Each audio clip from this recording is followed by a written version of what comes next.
So, you get your paycheck, you pay your rent, your bills, you buy groceries. You're being responsible, and at the end of the month, you dutifully tuck away whatever is left, only to look at your savings account and think, wait, where did it all go? It feels like you're running on a financial treadmill. You're working hard, you're doing all the right things, but you're still in the exact same spot. Still stuck. If that sounds familiar, you're not alone. It turns out that this habit, and for others just like it, are sneaky financial traps. They feel totally normal, but they are quietly keeping you from building wealth and getting any real momentum. So, let's break down the 5 money habits that are keeping you stuck and, more importantly, the simple changes you can make to finally start moving forward. Alright, let's kick things off with the biggest offender, paying yourself last.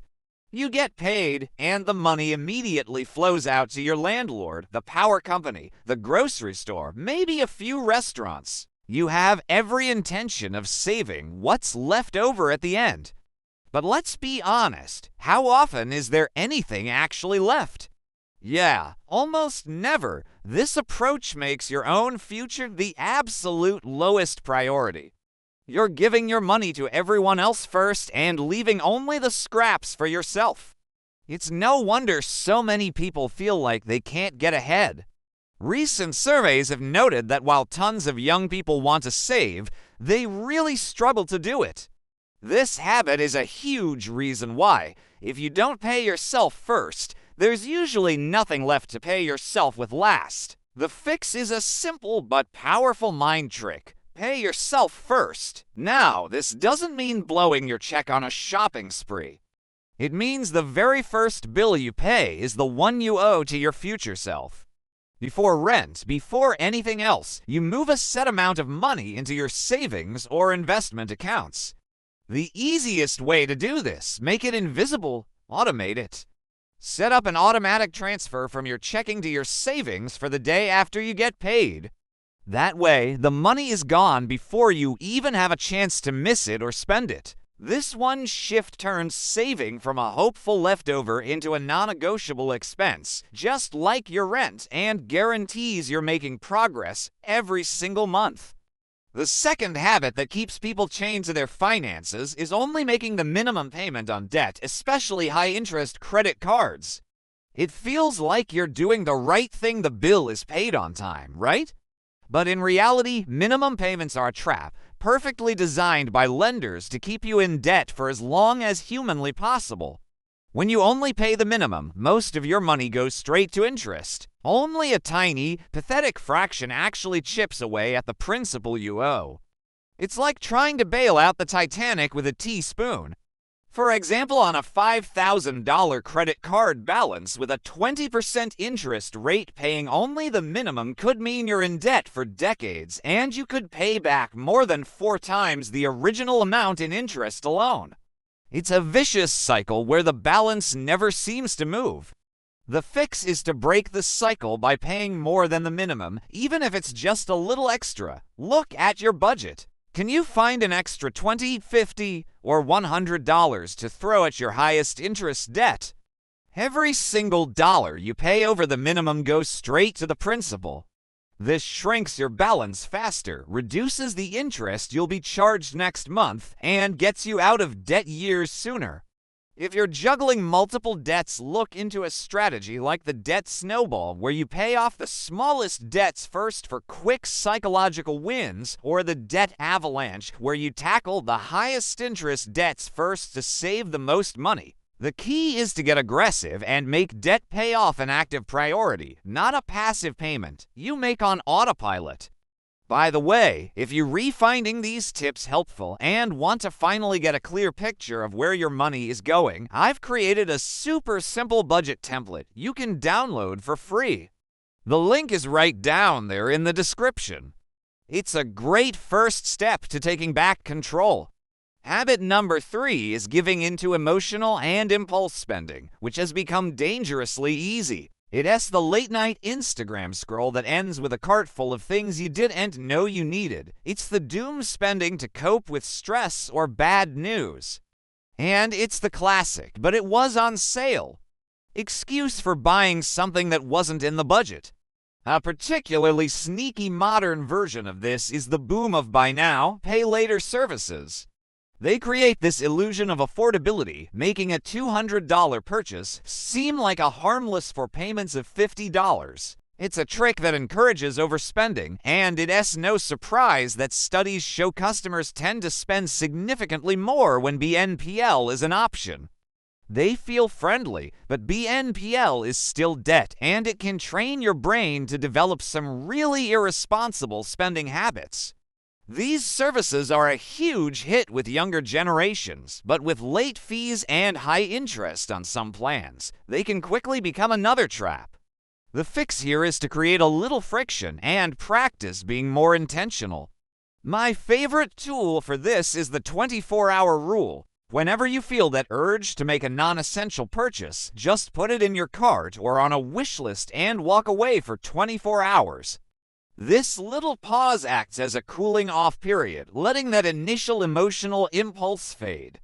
After a day, ask yourself, do I truly need this, or did I just want it in that moment?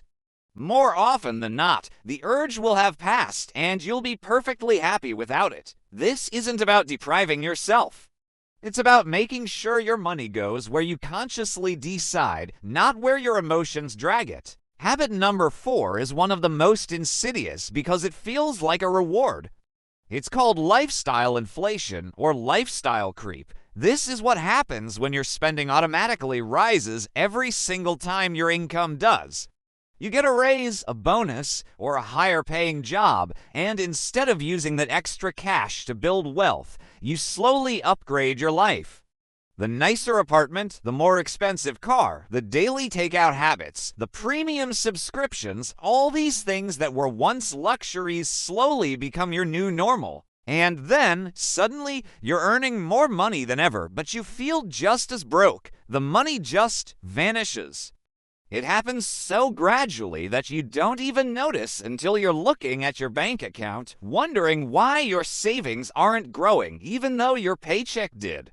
The fix is to be proactive, not reactive, with new money. Give every new dollar a job. Before that first, bigger paycheck even hits your account. Make a plan for it. A powerful rule of thumb is to take at least 50% of any raise and send it straight to your financial goals. For instance, if you get a raise that gives you an extra $400 a month, decide right then and there, $200 is going to be automatically transferred to my investments and the other $200 is going toward my debt. The rest, enjoy it. Absorb it into your lifestyle guilt-free. By pre-allocating your raise, you guarantee you're building wealth while still enjoying the fruits of your hard work. The fifth and final habit keeping you stuck is treating your credit card like an emergency fund. A lot of us were told this growing up, have a credit card just in case. But let's get one thing straight, an emergency fund is for emergencies. A credit card is a tool for purchases you already have the money for. Relying on credit for unexpected expenses is a reactive strategy that just creates a vicious cycle of debt. When a real emergency hits a major car repair, a sudden medical bill charging it to a credit card doesn't solve the problem. It just transforms the problem into high-interest debt. That $1,000 emergency can quickly balloon into a $1,200 burden that weighs you down for months or even years, preventing you from ever building a real financial safety net. The fix for this is non-negotiable for true financial security. Build a dedicated cash emergency fund. Your number one goal should be to save 3 to 6 months worth of essential living expenses. This money needs to be in a separate, easily accessible account, ideally a high-yield savings account so it's at least earning a little something. This is your financial firewall. It's not an investment, it's insurance. It's the money that lets you handle a crisis from a position of strength, not panic. Start small if you have to. Automate $25 a week. The initial amount isn't as important as the habit of doing it consistently. Having a real cash buffer is what finally breaks the cycle of credit card dependency and allows you to handle whatever life throws at you. So, let's recap the 5 habits holding you back. Saving what's left, making only minimum payments, emotional impulse spending, letting lifestyle creep eat your raises, and using credit cards as your emergency fund. Do any of those sound a little familiar? The good news is they're just habits, and habits can be broken. You are not bad with money, you might just be running on an old script that isn't serving you anymore. By recognizing these traps and making small, intentional shifts paying yourself first, being aggressive with debt, using the 24-hour rule, giving new dollars a job, and building a real emergency fund you can take back control. This isn't about being perfect, it's about making progress. It's about being conscious with your money and building a system that sets you up to win. You absolutely have the power to change your financial story, and it starts today.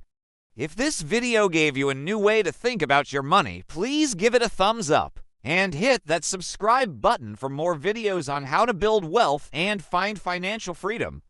I'd love to hear from you in the comments. Which of these habits are you going to tackle first? For your next step, check out this video right here on how to build your emergency fund from scratch. Thanks for watching.